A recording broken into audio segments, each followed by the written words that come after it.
Danes bi se posebej ozrl na knjigo o Linhartovem potomstvu. Ne bo mi treba tega raziskovati, ker je raziskano, sem tudi sam pred davnimi leti na Dunaju naletel na Linhartovo vdovo in tudi na to hčerko, na Sofi, ampak kot rečeno, torej nadaljevanja ne bo, ker je tako lepo že vse raziskano. In še na nekega drugega svojega znanca sem danes naletel, ki ni bil sicer poimensko omenjen, ampak je krivec za ardenitski zločin, sem ga spoznal čisto slučajno, bežno pred več kot 30 leti v Argentini, tako še ni bil vojni zločinec. Torej takole. Namen moje knjige, pričujoče knjige, ni predstaviti celovitega vedenja o utemeljiteljih knjižne slovenščine, Adamu Bohoriču in Juriju Dalmatinu, in prav tako ne ponuja izčrpnega vpogleda v zgodovino mesta Krško, kjer sta se moža spoznala in kjer sta preživela pomemben del življenja, torej nekaj let skupaj sočasno kot učitelj in učenec. Vsebuje prikaz najnovejših spoznanj o obeh znamenitih Krčanih, ki so v veliki meri povezana prav z njunim življenjem in delovanjem v mestu ob Savi in umešča njuni življenjski poti v kontekst krškega v razburkanem 16. stoletju.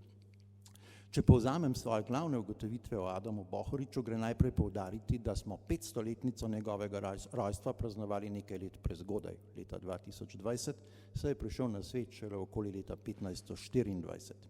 Tako bi bilo pol tisočletja Adama Bohoriča primerneje obeležiti letos, ko mineva tudi 440 let od izdaje njegove slovnice in od izida Dalmatinovega prvega popolnega slovenskega prevoda Svetega pisma. Bohoričeva zgodnja povezava s Krškim, ki jo je sam izpostavil ob vpisu na Dunajsko univerzo skupaj z navedbo, da je Štajerec, najverjetneje pomeni, da je v Krškem, ki vendar leži na Kranjskem, dobil elementarno izobrazbo. Lahko pa bi se v zemljiško gospodstvo Krško s štajerske strani Save preselila vsa njegova družina. Nenazadnje bi lahko on ali njegova družina šele tu na Kranjskem dobila priimek po območju izvora pod Pogorjem Bohor.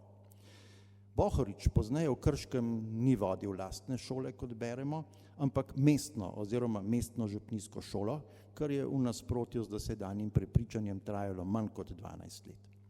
Uveljavljeno prepričanje, da je dolgoletni rektor deželno-stanovske šole v Ljubljani zadnjič izpričan kot živ 20. novembra 1598 in da je najbrž umrl v izgnanstvu nekje na Nemškem, prepričljivo demantirajo novi viri. Njegovo smrt postavljam v Ljubljano, konec Bohoričevega zemeljskega življenja pa je mogoče opredeliti v časovnem razponu med marcem 1601 in avgustom 1602. Literarna zgodovina ga je torej neupravičeno naredila za najznamenitejšega protestantskega izgnanca takoj za Trubarjem, saj to sploh ni bil. Njegov učenec Jurij Dalmatin, protestantski duhovnik in avtor prvega popolnega slovenskega prevoda Svetega pisma, ni vstopil v zgodovino s podedovanim priimkom, ampak si je tega nadel sam in se v humanistični maniri svojega časa podpisoval kot Dalmatinus. Veliko bolj, kakor priselitev enega od prednikov kot obrtnika ali trgovca iz Dalmacije v mesto Krško, je verjetno, da je Dalmatin po očetovi strani izviral iz družine hrvaških beguncev pred Turki, ki so se okoli leta 1530 kot kolonisti naselili v bližini na Krškem polju. Nihče drugih ni naselil kakor Ivan Ungnet. Dalmacija je bila v njegovem času bistveno širši geografski pojem, ki je na severu segal vse do Kolpe. Jurij se je najverjetneje rodil v mestu Krško, v mešanem zakonu očeta Hrvata in matere domačinke. V nasprotju s prepričanjem, da so mu vsi otroci pomrli že v otroštvu, se je izkazalo, da sta odrasli vsaj dve hčerki, ki sta se obe omožili. Znanih je tudi 5 Dalmatinovih vnukov, vsa družina pa se je v Ljubljani v procesu protireformacije pokatoličanila.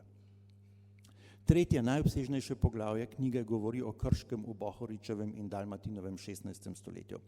Deželno knežje mesto Krško ob kranjsko-štajerski deželni meji je v tem času kljub neugodnim varnostno-političnim razmeram doživljalo gospodarski in demografski vzpon. Ležalo je namreč ob plovni reki Savi, po kateri je tekel čedalje živahnejši rečni promet. Posebnost mestne naselbine je bila ta, da jo je obzidje ščitilo samo z 2 strani, sicer pa se je zanašala na naravno zavarovanost. Mestne pravice je Krško dobilo šele leta 1477 in sicer iz varnostnih razlogov, po najhujših osmanskih upadih v slovenski prostor. Vendar je naselje s svojimi funkcijami, predvsem z razvito obrtjo in trgovino, upravičevalo mestni status. Krška mestna samouprava je temeljila na ustanovni listini cesarja Friderika III. In preko te na svoboščinah in mestnem pravu štajerskih mest ter posebej Celja, ne torej na pravu kranjskih mest.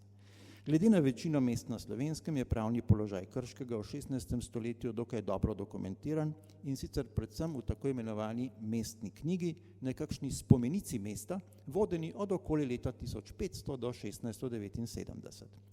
Razmeroma dobro poznamo tudi posestno-demografske razmere mesta, ki je z okoli 150 hišami spadalo sicer v tip majhnih mest, takih z manj kot 2000 prebivalci, a je bilo za kranjske in slovenske razmere že med srednje velikimi.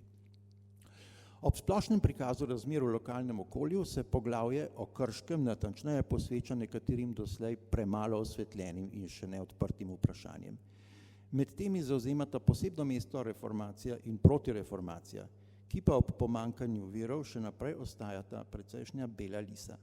Tako za Krško ne vemo niti tega, ali je mesto po kratkotrajnem nastopu edinega znanega predikanta leta 1567 sploh še kdaj imelo lastnega luteranskega duhovnika. Hvala lepa.